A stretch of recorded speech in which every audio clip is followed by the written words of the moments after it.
My own opinion is that niqab is highly undesirable. I think that we live in a society where people do show their faces, where huge amounts of our social interaction depend on people showing their faces. I think that it's very difficult to enforce a ban in public places like streets, but it should be certainly a desirable thing to discourage its wearing. To impose a ban, but in principle you'd like to see one because you think in Britain it's unacceptable. In public buildings, in courts, in schools and places like this, absolutely, I think a ban would be very sensible.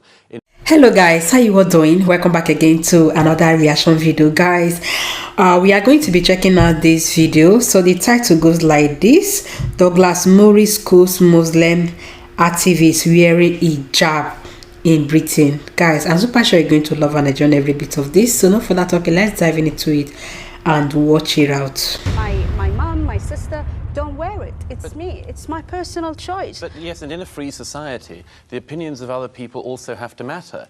It's not just about you exercising your choice. The way other people feel about that should be of some concern to you. But you know, these feelings are coming from negative prejudices. We have coming from you don't want men's opinions? No. You don't want men's opinions?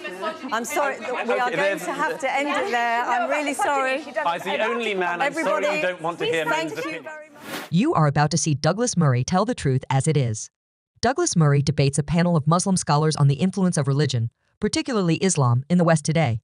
Douglas Murray speaks what is on most people's mind today in the West, but what most are afraid to say. Douglas Murray did not hold back. Can I just begin with you, Fatima? Yes. 56% of British people don't really support the wearing of the full face veil in public. They don't want it. Well, I think it depends on where you take the poll, really, because, something that I've recently launched is a project called Secrets of a Muslim Woman, and it's all about letting people know why we do what we do, because I think a lot of it is to do with not really being familiar with it. You know, I mean, my message to the British public is that you've got nothing to fear. You know, this is a piece of cloth. They don't feel that, though, do they? Because elsewhere in this poll, a majority said they don't know how to relate to a woman wearing a full face veil. I think, the people who have actually interacted with women who wear the face veil, people who work with them. I mean, we're in East London today. In East London, the veil is practically, normal on the streets of East London. People who've actually interacted and worked with women who wear the veil have absolutely no problem with it. I think it's the fear of the unknown. Douglas Murray, would you like to see the veil banned here?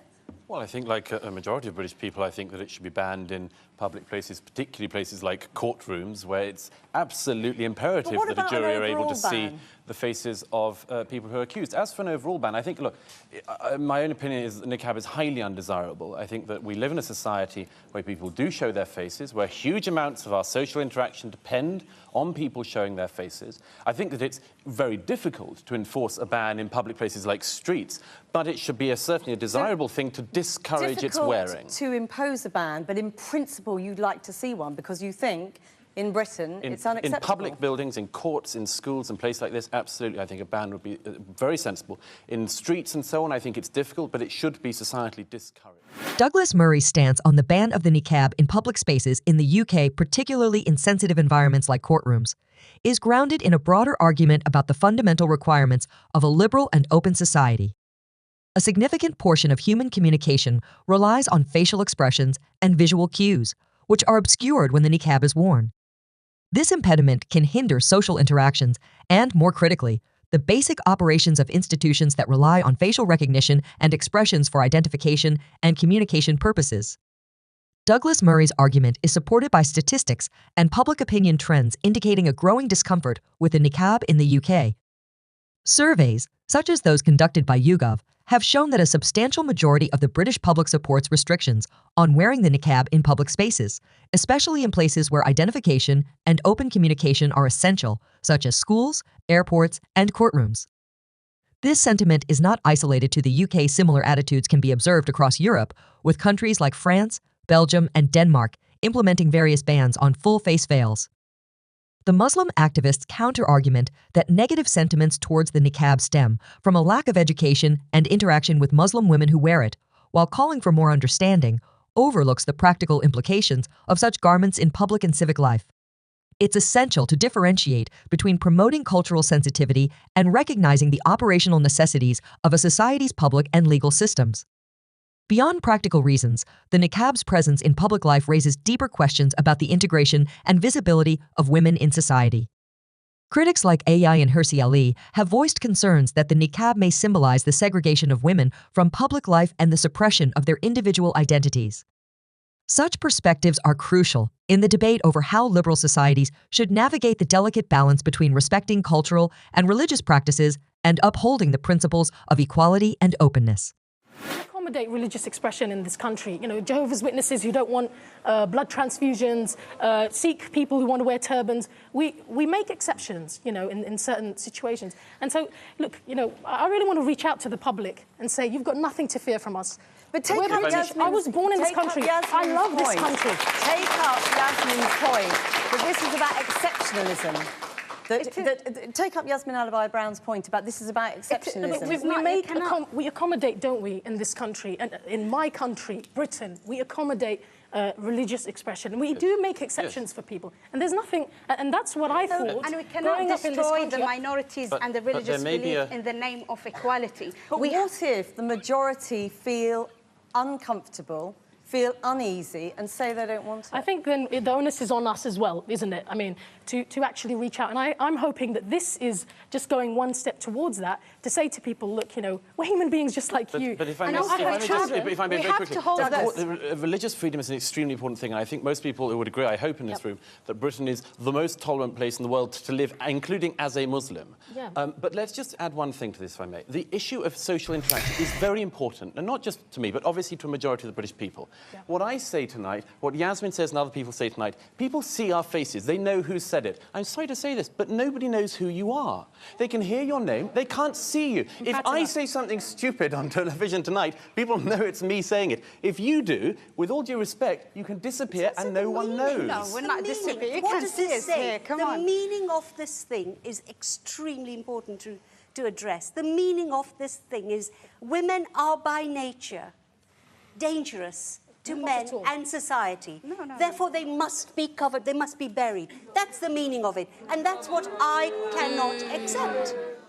Douglas Murray, aligning with Yasmin Alibhai-Brown's commentary, emphasizes that the niqab symbolizes more than just a religious or cultural guard. Oh my God, guys, this is a very serious one. This is a very, very serious one. They are talking about the women that are wearing hijab. Guys, like, to me, to my own suggestion, I think most of the Muslims that wear this hijab, I think that is the sign to show that they are Muslims. As for me, I'm not totally against the wearing of the hijab. It depends on individual. It depends on your choice. There are some Muslims and they don't wear this full hijab, but to me, like, covering of the face, as in they can just wear the hijab, but as in covering of the whole face, as in someone it will be very, very hard for someone to even identify you. Like, those people that are wearing the full hijab, it's only their close relationship, their close relation or their friends that knows them inside, that we identify that they are the one. Because when you cover your full body, including your face, but only your eyes, that will be like, it will be very, very hard for people to identify you. It's very, very hard. Me, I'm not against it too. It depends on choice. But to me, at least they should allow their face. They should allow their face to be open. To me, to my own suggestion. And guys, talking about the hijab and this thing, to me, like, another beautiful thing is that, you know, for you to have a good heart, good mind, sound mind, is not all about wearing the hijab or covering your full bodies. Yes, it's not, because there are a lot of people that are wearing this hijab, that is, they cover all their body, but guys, they do something nasty. That is, when they do something, you will not even believe that they are the one that did this. So I think everything depends on your mindset. Everything depends on your mindset, and everything depends on your relationship with God, or your relationship with Allah. For me, I'm not a Muslim. I'm a Christian, and I'm a full-time Christian and I love my religions a lot. So you know, it's not about the appearance. It's not about the appearance. Even if you are wearing the hijab, you are covering your whole body. How is your relationship with God? How is your relationship? Which is not good. Like, it all depends on choice. The hijab depends on choice. But if you are wearing the hijab, make sure that you have a good relationship with God. Make sure you are living a good life, holy life, you know, not just appearing to be saint outside and inside the person is something else. Guys, let me know what to think about this video in the comment section, okay? Let me